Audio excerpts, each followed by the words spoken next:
पांच बहू की ससुराल में पहली बरसात। कमला और अरविंद के 5 बेटे थे। हाल ही में उसके 2 बड़े बेटों की शादी काले रंग की रजनी और किंजल से हुई थी, जो कि बहुत मेहनती और सर्वगुण संपन्न बहू थी। वहीं बाकी तीनों बेटों की बहुएं आरुषि, रोहिणी, काव्या थी, जो कि अमीर, गोरी और घमंडी थी। शादी के अगले दिन कमला कहती है, रजनी, किंजल बहू, घर का सारा काम तुम दोनों ही देखोगी। झाड़ू, पोछा, बर्तन, खाना, हर चीज तुम ही देखोगी, इसलिए टाइम से सारा काम हो जाना चाहिए। जी माँ जी। माँ जी, पहली रसोई में हम पूरी कचौरी, खीर, कोफ्ता बना लें? हाँ बना लो, पर अपनी काली शक्ल की तरह खाने को जलाकर काला मत कर देना। माँ जी, उसकी नौबत नहीं आएगी, हम दोनों बहुत अच्छा खाना बनाते हैं। और माँ जी, तीनों देवरानियाँ हमारे साथ खाना बनवाने में मदद भी नहीं करेंगी। हम यहाँ नौकरानी का काम करने के लिए आए हैं? इतने बड़े घर से आई हैं तो यहाँ ऐसी फालतू की रस्म नहीं करेंगे। वही तो, और हम यहाँ अपने नाखून नहीं घिसने आए। पता भी है कितना महंगा है, नेल एक्सटेंशन करवाया है। तुम दोनों की तरह खाना बनाकर काली हो गई तो हम तुम्हारी तरह अपनी शक्ल नहीं करना चाहते, समझी? बिल्कुल ठीक बोली मेरी बहू, अब जाकर काम करो। दोनों बहू को काली रंगत का ताना चुभता है, जिस कारण वो अपनी नम आंखों को उनके सामने जाहिर नहीं होने देती और उस दिन के बाद से चुपचाप घर का सारा काम खुद ही करती। ऐसे ही एक दिन घमंडी गोरी बहू आरुषि कहती है, ओहो काली जेठानी जी, कहाँ मर गई आप? अरे मेरा नाश्ता दीजिए। ये रहा आरुषि, मुझे पता है तुम्हें सुबह सुबह अपना नाश्ता चाहिए, इसलिए मैंने फटाफट बना लिया। अच्छा, मैंने भी आपसे कहा था कि मेरा होममेड फेस मास्क बना दीजिए, बनाया आपने? कल जो सामान ला कर दिया था, फ्रूट्स वगैरह। अरे हाँ रोहिणी, मैंने बहुत अच्छा फेस मास्क बनाया है और इसमें विटामिन ई के कैप्सूल भी डाल दी, देखना तुम्हारे चेहरे पर बहुत ज्यादा ग्लो आ जाएगा। हाँ मुझे पता है, ऐसे क्यों बोल रही हो, खुद तो काली हो। वैसे अगर फेस मास्क बचेगा तो थोड़ा सा आप भी लगा लेना। अरे पर क्या फायदा, रहेंगी तो हमारी दोनों जेठानी काली की काली। मेरी दोनों दीदी का काम तो हो गया, मेरा काम करने अलग से नौकर आएंगे क्या? कहाँ है मेरा कॉर्नफ्लेक्स स्ट्रॉबेरी डालकर, लाओगी या नहीं? अरे छोटी, तुम चिंता क्यों करती हो, मैं हूं ना। देखो तुम्हारा फेवरेट ब्रेकफास्ट रेडी है, खाकर बताओ कैसा बना है। खाना तो अच्छा बना लेती हैं आप काली जेठानी जी। कभी कभी तो मुझे आप पर तरस आ जाता है कि आपको ना सुनाऊं, पर क्या करूं, मनहूस शक्ल देखकर सुनाने का मन करता ही है। तभी पांचों बहुओं के सास ससुर कमला और अरविंद आकर कहते हैं, अरे रजनी बहू, किंजल बहू, सारी खातिरदारी तुम्हें अपनी देवरानी की ही करनी है या अपने सास ससुर को भी खाना खिलाना चाहते हो? नहीं नहीं पापा, ऐसा कुछ नहीं है, आपका नाश्ता तैयार है, आप दोनों आ जाइए। अगर तुम दोनों काली कलूटी ने कुछ बनाया नहीं होता ना, तो मैं तुम्हारा पेट भर देती ताने सुना सुना कर। अरे आ जाओ मेरी तीनों गोरी बहू, साथ में नाश्ता करते हैं। ये सुनकर सभी एक साथ नाश्ता करते हैं और काली बहुएं उन्हें खाना परोसती हैं। कुछ देर बाद सास कमला कहती है, अरे ओ रजनी, किंजल, कलूटन इधर आओ। जी माँ जी, कहिए। ओ माँ जी की बच्ची, अचार बनाया था, कहाँ है? ऊपर ही पड़ा है क्या? हाँ माँ जी, दोबारा से रख दिया था छत पर। माँ जी ये रहा आपका अचार, अगर अभी मैं नहीं देखती तो बारिश में सारा अचार खराब हो जाता। पता भी है आपको बारिश शुरू हो गई है और ये दोनों काली महारानियां यहाँ हैं। ए भगवान, सत्यानाश तुम्हारा, कम बखत कहीं की काली कलूटन, इतने दिन की सारी मेहनत खराब हो जाती और मेरे मसाले वगैरह पैसे सब डूब जाते।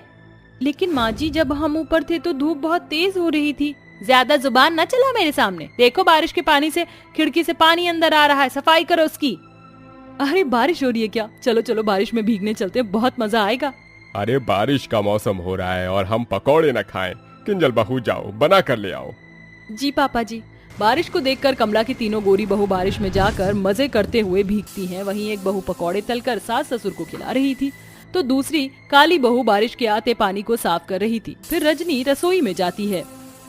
बारिश का मौसम है, तुझे बारिश पसंद है क्या किंजल? मुझे बारिश बहुत पसंद है, जैसे ही माँ जी और पापा जी पकौड़े खा लेंगे तो मैं भी भीगने जाऊंगी, बहुत मन है, हम दोनों साथ में चलेंगे। सास को पकौड़े देते हुए, मम्मी जी, पापा जी, आपको कुछ और चाहिए क्या? और पकौड़े लाऊं? इतनी जल्दी क्यों हो रही है, तुझे कहीं जाना है क्या? चुपचाप और पकौड़े ला, पनीर के। जी माँ जी। इसके बाद किंजल फटाफट सास ससुर को पकौड़े खिलाती है। दोनों छत पर जाती हैं, इतने में बारिश बंद हो जाती है। ओफो, ये क्या, हमारे आते ही बारिश बंद हो गई। हमारी ससुराल में पहली बारिश में भीगने का सपना अधूरा रह गया है। आप दोनों इतनी काली जेठानी हो, क्या चाहती हो? बारिश में भीगने की तलब तो ऐसे हो रही है जैसे बारिश के पानी से गोरी हो जाओगी हमारी तरह। क्या लाइन मारी है दीदी आपने, इन काली जेठानी के साथ तो ऐसा ही होना चाहिए। वैसे बारिश में भीगने का बहुत मजा आया। ले ले ले हमारी बेचारी जेठानी। अगर तुम तीनों का हो गया हो तो शांत हो जाओ। जैसे तुम्हारा मन करता है भीगने का, वैसे ही हमारा भी मन करता है। बिल्कुल सही बोला रजनी तुमने। ये कहकर दोनों नीचे वापस चली जाती हैं। ऐसे ही मॉनसून का मौसम था तो रोज बारिश आया करती थी और कुछ मेहमान भी घर पर आते थे, जिसका आओ भगत वो दोनों काली बहुएं कर रही थी। उनके आने से घर जो बरसात की कीचड़ होती थी उन्हें वो दोनों ही साफ करती थी और तीनों गोरी बहू आराम से एसी में पड़ी रहती थी या बारिश में मजे करती थी। महीना गुजर जाता है। किंजल, कितना समय हो गया है, इतने दिन से अभी तक एक बार भी बारिश में भीग नहीं पाए। बस हमेशा काम काम काम करते रहो। बिल्कुल ठीक बोला दीदी आपने। और मैंने तो न्यूज में सुना था कि आज एक बार और बारिश आएगी, फिर काफी दिन तक नहीं आने वाली। फिर तो हमें आज ही भीगना चाहिए। फिर दोनों बहू छत से कपड़े ही उतार रही थी कि बारिश आ जाती है। अरे वाह, बारिश आ गई, अब तो हम भीगेंगे इसमें। पर उससे पहले ये सूखे कपड़े हमें नीचे रखने चाहिए। चलो जल्दी से चलते हैं। दोनों बहू कमरे में कपड़े रखकर वापस छत पर आ जाती हैं और कमला कहती है, कहाँ जा रही हो दोनों छत पर मटकने? बार बार किसी लड़के को ताड़ रही हो क्या? चलो नीचे आओ, काम करो। नहीं नहीं माँ जी, हमारा बस बारिश में भीगने का बहुत मन है, बस थोड़ी देर में आते हैं वापस। कहीं नहीं जाना, चुपचाप काम करो। दोनों बहू रसोई में रोते हुए काम कर रही होती हैं। दीदी, हम किसी काम में उफ भी नहीं करते, घर का सारा काम करते हैं, उसके बाद भी हमारे साथ ये सब हो रहा है। हम एक बार बारिश में नहीं भीग सकते। सही बोली तू, इतना मन था कि हम भी बारिश में एंजॉय करें, और अब तो बारिश भी खत्म हो गई। वो देख, खिड़की से दिख रहा है। उनकी रोती हुई आंखों से ये बात सुनकर सास और तीनों गोरी देवरानियों को बहुत बुरा लगता है। माँ जी, हमने दोनों के साथ बहुत बुरा किया और अब बारिश भी नहीं आएगी। क्या करें? हमें उनके साथ ऐसा भी नहीं करना चाहिए था। हमें उन दोनों के साथ ज्यादा ही सख्ती से पेश आ गई। मेरे पास एक आइडिया है माँ जी, क्यों ना हम नकली बारिश करें जिससे वो बहुत खुश हो जाएं। हाँ, ये अच्छा आइडिया है। ये कहते ही आरुषि एक टैंकर लेकर फव्वारे से नकली बारिश करती है। ये देखकर दोनों काली बहू बहुत खुश हो जाती हैं और बारिश में भीगने लगती हैं। अरे वाह, बारिश आ रही है, ये कितना मजा आ रहा है ना बारिश में भीगकर। हाँ, बहुत। इसके बाद दोनों भी बारिश में नाचने लगती हैं, जिन्हें देखकर गोरी देवरानियां बहुत खुश होती हैं। अरे ये क्या, पानी बंद क्यों हो गया? लगता है बारिश बंद हो गई। तभी जोर जोर से बादल गरजते हैं और बारिश होने लगती है। अरे बारिश आ गई, तो नाचूं आज छम छम छम छम छम छम, नाचूं आज छम छम छम। ससुराल में बारिश में भीगने की तमन्ना पूरी हो ही गई आज। अरे माँ जी, देवरानिया, आप हमें ऐसे चुप करके देख रहे हैं? मुझे माफ कर दे बहू, मैंने तुम्हारे साथ बहुत सख्ती की है, लेकिन अब मैं तुम्हारे साथ भीगूंगी। कोई बात नहीं माँ जी। ऐसा कहकर सास और तीनों देवरानियां अपने दोनों काली जेठानी से माफी मांगती हैं और उनके साथ बरसात में मस्ती करने लगती हैं। फिर वो सब खुशी खुशी रहने लगते हैं। रात के समय घर में सभी लोग सो रहे होते हैं और इतनी रात के समय सेजल अपनी सिलाई की मशीन पर बैठी हुई कपड़े सिल रही होती है। उसके चेहरे से पसीना टपक रहा होता है और चेहरे से टेंशन साफ नजर आती है। तभी वह अपने मन ही मन सोचती है, कल तक मुझे ये कपड़े तैयार करके देने हैं, तभी घर का राशन आ पाएगा। हे मेरी माता रानी, ही मेरा साथ दो, मेरी हिम्मत नहीं टूटनी चाहिए। सेजल पूरी मेहनत से उन कपड़ों को सिल रही होती है। तभी उसकी सास अनुराधा नींद से जागती है और अपनी बहू को काम करते हुए देख उससे कहती है, अरे बहू, तुम अभी तक काम कर रही हो, इतना काम करोगी तो तुम्हारा स्वास्थ्य ठीक नहीं रहेगा। चलो अब सो जाओ, बाकी का कल कर लेना। माँ जी, आप तो जानते ही हो कि घर पर कितनी परेशानियाँ चल रही हैं। इस वक्त मेरे लिए मेहनत बहुत जरूरी है। आप चिंता मत कीजिए, मैं परेशान नहीं हो रही हूँ। जैसे ही सारे कपड़े सिल जाएंगे तो मैं आराम से सो जाऊंगी। अनुराधा की आंखों में आंसू आ जाते हैं। लगता है पिछले जन्म में मैंने कोई बहुत अच्छे पुण्य किए होंगे, जिसके चलते पांचों माताओं ने तुम्हें इस घर की बहू बनाया है। ऐसा कहने के बाद अनुराधा घर के बाहर गौशाला में आ जाती है और गाय का दूध निकालकर उसे चूल्हे पर गर्म करती है। दूध गर्म करके वो सेजल को दे देती है। चाय बनाने के लिए घर में चीनी पत्ती नहीं है, इसलिए गाय का दूध निकाल कर उसे गर्म करके ले आई हूँ। ये लो, इसे पी लो, इससे तुम्हें थोड़ी ताकत मिलेगी। अरे माँ जी, आपको इतनी सहायता करने की जरूरत नहीं है, मैं बिल्कुल ठीक हूँ, आप जाइए आराम कीजिए। सेजल के कहने पर अनुराधा सोने चली जाती है। वहीं पूरी रात सेजल सिलाई करती है और देखते ही देखते सुबह हो जाती है। जैसे ही वह काम खत्म करके घड़ी की तरफ देखती है, वह अपने आप से कहती है, अरे ये क्या, घड़ी में 6 बज गए हैं, अब तो सोने का भी समय नहीं बचा। एक काम करती हूँ, नहा धोकर अपनी 5 माताओं की पूजा समय से कर लेती हूँ और उन्हें भोग भी लगा देती हूँ। ऐसा कहने के बाद सेजल सबसे पहले फ्रेश होने जाती है। नहा धोकर वह अपनी 5 माताओं की आरती गाने लगती है। ओम जय लक्ष्मी माता मैया, जय लक्ष्मी माता, तुमको निश दिन सेवत हरि विष्णु विधाता।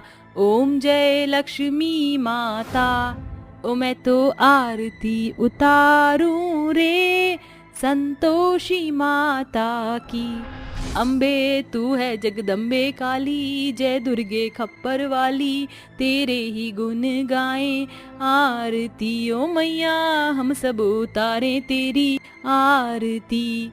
तभी सुबह सुबह सेजल का पति अमित शराब के नशे में सेजल के पास आकर कहता है, अरे भगवान की आरती उतारने से कोई सती सावित्री नहीं बन जाता। तुझे क्या लगता है कि तू 5 माताओं की आरती उतारेगी और तेरे भी घर में लक्ष्मी माता आएंगी?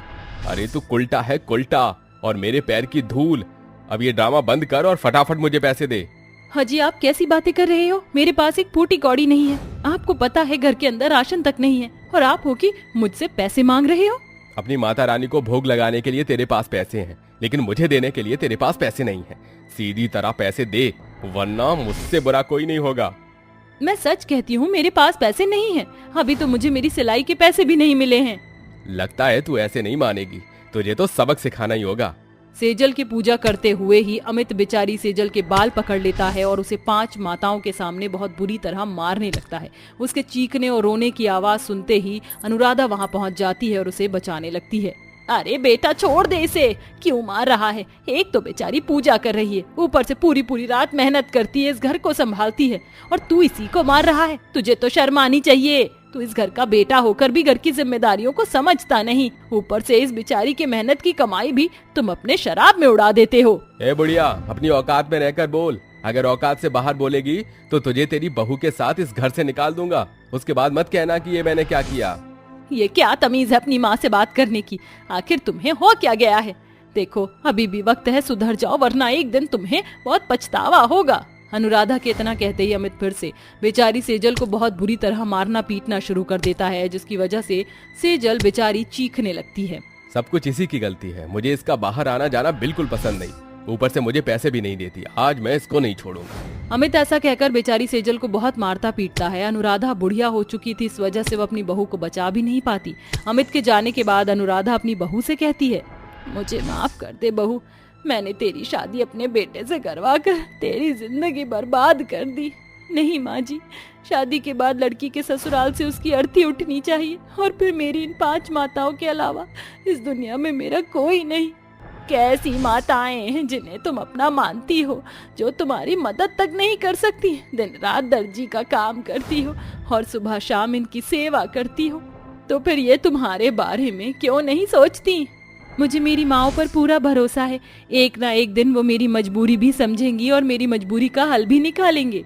सेजल के ऐसा कहने के बाद अनुराधा उसके जख्मों पर मरहम लगाती है, जिसके बाद वह मशीन पर बैठकर कपड़े सिलने लगती है। तभी नंदिनी आती है। अरे भाभी, मैंने आपके पास 2 अपने सूट सिलवाए थे, क्या आपने उन्हें सिल दिया है? आज मुझे शादी में जाना है और आज ही के दिन उन्हें पहनना भी है। हाँ, मैंने सूट सिल दिए हैं, ये लो, जैसे तुमने कहे थे बिल्कुल वैसे ही सिले हैं। नंदिनी सूट देखकर बहुत खुश होती है और सेजल को उसके हिस्से के पैसे देकर वहाँ से चली जाती है। कुछ ही देर में अमित शराब के नशे में आता और सेजल के हाथ में पैसे देख उससे कहता है, बाप बड़ा ना भैया, अरे बाप बड़ा ना भैया, सबसे बड़ा रुपया भैया, सबसे बड़ा रुपया। अरे लाला, कहाँ रख रही है इन पैसों को? इन पैसों को मैं सही जगह रखूंगा और घर का राशन भी ले आऊंगा। राशन की बात कर रहे हो? मैं सब जानती हूँ, तुम राशन नहीं बल्कि इन पैसों से अपनी बाटली खरीद कर ले आओगे।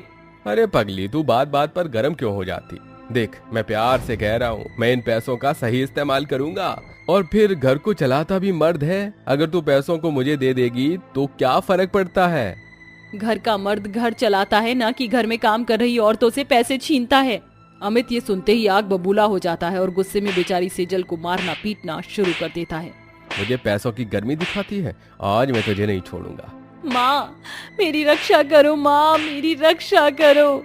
सेजल दर्द से चिल्लाने लगती है। उस समय अनुराधा भी घर पर नहीं होती। तभी घर के अंदर 5 औरतें घुस आती हैं और अमित को पकड़ लेती हैं, जिसके बाद वो पांचों औरत मिलकर अमित को बहुत बुरी तरह मारती पीटती हैं। छोड़ दो, छोड़ दो, छोड़ दो, मत मारो मुझे। आइंदा मैं ऐसा कभी नहीं करूंगा। अरे मैं कभी भी अपनी पत्नी पर हाथ नहीं उठाऊंगा, मुझे मत मारो।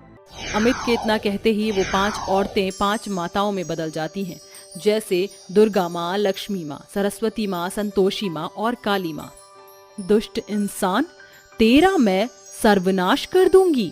बहुत सताया है तूने हमारी बेटी को, अब तुझे कोई नहीं बचाएगा। आज तुझ पर 5 माताओं का प्रकोप पड़ेगा। आज हमारा सब्र का बांध टूट गया है। जितने तूने दर्द हमारी बेटी को दिए हैं, अब उससे ज्यादा हम तुझे देंगे। आज इसे इसके पापों का प्रायश्चित करना ही होगा। 5 माताओं के हाथों से अलग अलग प्रकार की रोशनी निकलकर अमित के ऊपर पड़ने लगती है और वो तड़पने लगता है। अपनी आंखों के सामने अपने पति को तड़पते हुए देख सेजल हाथ जोड़ते हुए अपनी 5 माताओं से कहती है, इन्हें माफ कर दो माँ, ऐसा करके आप अपनी बेटी को विधवा बना दोगी। मैं इनकी जिंदगी की भीख मांगती हूँ, आपसे ऐसा मत करो। सेजल के कहने पर 5 माताएं रुक जाती हैं। माँ, साक्षात आपको अपनी आंखों के सामने देखकर मैं धन्य हो गई हूँ माँ, लेकिन आप मेरे पति को सजा मत दो माँ। तुम्हारे कहने पर हम इसे छोड़ रहे हैं, नहीं तो आज हम इसका सर्वनाश कर देते। तुम्हें अकेला महसूस करने की जरूरत नहीं है। तुम्हारी 5 माँ तुम्हारे साथ हमेशा रहेंगे और हमेशा तुम्हारा साथ निभाएंगे। दुर्गा माँ के ऐसा कहने के बाद 5 माताएं वहां से गायब हो जाती हैं। उस दिन के बाद से 5 माताओं का प्रकोप देखकर अमित का दिल दहल जाता है, जिसके बाद वह अपनी पत्नी की तरह 5 माताओं की पूजा पाठ में लग जाता है और शराब पीना छोड़ देता है। अब वह बाहर काम करना भी शुरू कर देता है, जिसके चलते सेजल सिलाई करके अपने पैसे बचाती और अपने पति की तनख्वाह से वह घर चलाती। अब वह अपने जीवन में खुशी खुशी रहने लगती है।